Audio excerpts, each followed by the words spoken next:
Now, in the IPO space, a company that you should be focusing on is Capillary Technologies. Now, this is a Bengaluru-based software ASS player that we are looking at, which has opened its IPO for about consideration of 877 crore. This comprises both a fresh issue along with an offer for sale.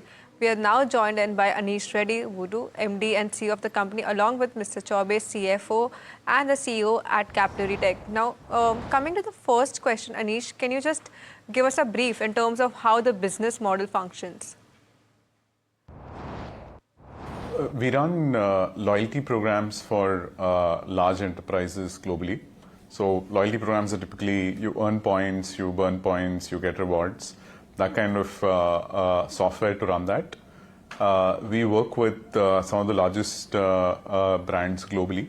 So 19 of the Fortune 500 are customers for us. Now, typically, these customers sign up with us for a 3, 5, 7 year long duration contract.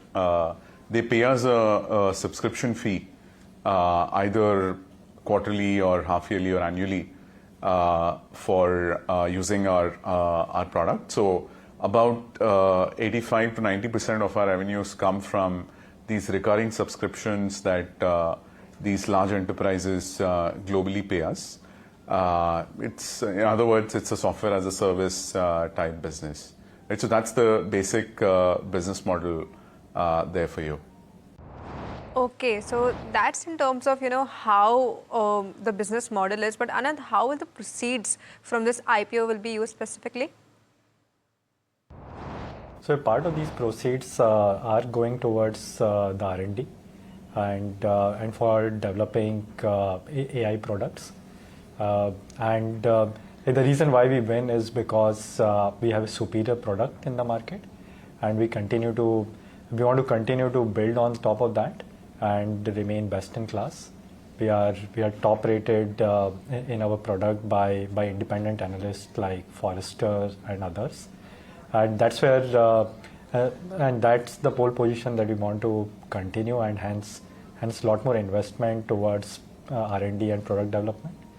A part of the investment would also go towards acquisition of other loyalty companies. Some of those would be identified and done over the next few years. So the next 3 to 5 years is when we plan to use these proceeds for both developing our product better and growing business. Anand, also want to touch upon the financials. Now, with EBIT margins in FY25, what's the kind of target that we are seeing for FY26, and if we can even give a near-term outlook for FY27 as well? Sure. So if you look at say our business for H1 this year, H1 FY26 versus H1 FY25, and these data points are in the RHP. We've seen a top line growth of about 25% and bottom line growth of about 400 basis points. Now, if you look at the business has started seeing economies of scale. A lot of new growth is now flowing into the bottom line, and that's the leverage that we are seeing on our cost structures, whether it is towards sales and marketing or towards our product development. So we expect that the bottom line growth will continue to happen at this pace going forward. In terms of growth as well, I think there is a lot of growth available in the market, both in terms of acquisition of new logos.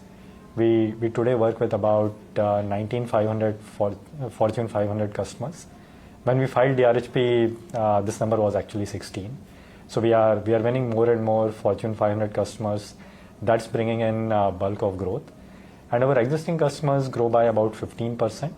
So that's a more predictable and profitable means of growth for us. A part of our growth also comes from acquisition of competitors. So we have done 4 acquisitions in the last 4 years, and that continues to be one of the core strategies for future growth. So net we expect to continue on our similar trajectory of performance versus the past. Okay, and just on that, want to also understand, Aneesh, what's the kind of strategy that we should be looking forward? In terms of the business, there are three proven growth strategies that have worked for us in terms of existing customers growing, new customer acquisition, and acquiring smaller loyalty companies. So even for the the next 2-3 years, you would see us do the same. In terms of products, we continue to invest in product. We're building more AI products as well as verticalizing our solutions. So that's one area where we feel there is significant growth possibilities in the near future. But for the next 2-3 years, our existing strategy should more than be sufficient to drive the same performance, whether it's in terms of revenue growth of what you saw in the last half of 25% plus, or margin expansion of 400 basis points. I think the existing strategy should be able to support that. Okay, so along with this already there in the picture, just also want to understand the growth opportunities in terms of geographic areas, in terms of new markets as well. What are you eyeing at? Right. So, US is about 4 years old as a market for us and has grown significantly. Today, it's about 55% of our revenues. Now, if you look at enterprise software globally, roughly about half or more comes from US for all enterprise software companies. So in that sense, I think we've kind of now come to what the global average on software is roughly. We also opened Europe as a market a couple of years ago. Asia also continues to grow very well for us, right? So if you look at our last 3 years CAGR between all of these markets, we've roughly grown at about 70%. Going forward, I do think we'll stay at a similar mix of US being half the business and Europe and Asia being the other half.